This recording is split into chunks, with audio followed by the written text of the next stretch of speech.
عقد فاسد کیا ہے؟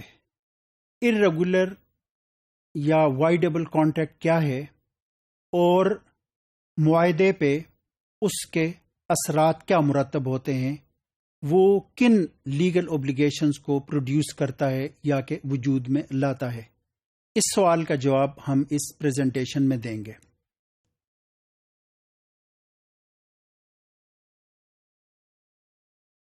عقد فاسد میں جو بیسک ایلیمنٹس آف کانٹریکٹ ہیں ان کے اندر کسی قسم کا فلا نہیں ہوتا، یعنی اس کا مطلب یہ ہے کہ جو شریعہ کا کرائٹیریا ایلیمنٹس کے حوالے سے contracting parties, subject matter, offer acceptance, وہ کرائٹیریا درست ہوتا ہے اور اس کے اندر کوئی فلا نہیں ہے۔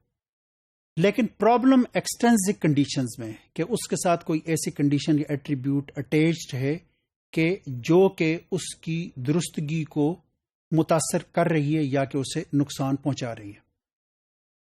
کوئی ایسی کنڈیشن کہ جیسے کہ کوئی شخص یہ کہے کہ میں تمہیں یہ مکان اس شرط پہ بیچتا ہوں کہ تم اسے آگے نہیں بیچو گے، اسے تم ڈسپوز آف نہیں کرو گے، تو چونکہ یہ پرپز آف کانٹریکٹ کے خلاف یہ ایک ایٹریبیوٹ ہے تو یہ کہا جائے گا کہ یہ اس کی وجہ سے کانٹریکٹ ارریگولر ہو گیا ہے۔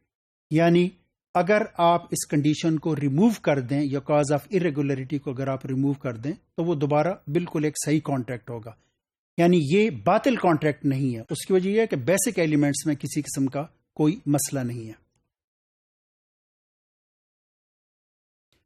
حنفی فقہا کا خیال یہ ہے کہ کوارشن کے تحت جو کانٹریکٹ ہوتا ہے وہ وائڈ کانٹریکٹ نہیں ہے بلکہ وہ ایک ارریگولر کانٹریکٹ ہے۔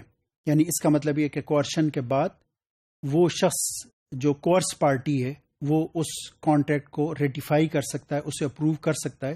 اگر وہ اسے اپروو کر دے تو وہ ایک قسم کا ویلڈ کانٹریکٹ ہوگا۔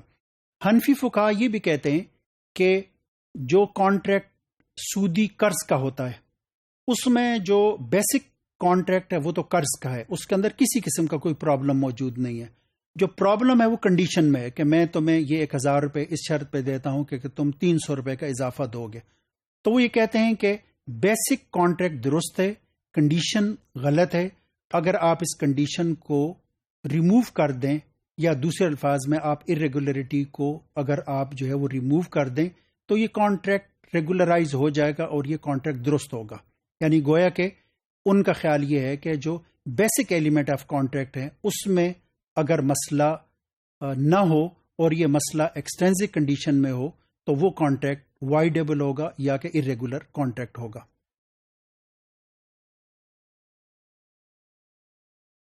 ایک کانٹریکٹ کے لیگل ایفیکٹس کیا ہیں کہ وائڈیبل کانٹریکٹ یا کہ ارریگولر کانٹریکٹ، اس میں جو اونرشپ ہے وہ اسی وقت بائر کی طرف منتقل ہوتی ہے کہ جب کہ اس میں سیلر کی کانسینٹ شامل ہو۔ دوسرے الفاظ میں ہم یہ کہہ سکتے ہیں کہ پوزیشن سے پہلے اس کانٹریکٹ پہ کسی قسم کے اثرات مرتب نہیں ہوں گے، لیکن اگر جو بائر ہے اس نے اس چیز کا پوزیشن لے لیا اور یہ پوزیشن اس نے سیلر کی کانسینٹ سے لیا تو اب یہ کانٹریکٹ پہلے کے مقابلے میں مستحکم ہو گیا ہے، لہذا ہم یہ کہیں گے کہ اب یہ کانٹریکٹ جو ہے وہ ایک ویلڈ کانٹریکٹ ہے which produces legal effects۔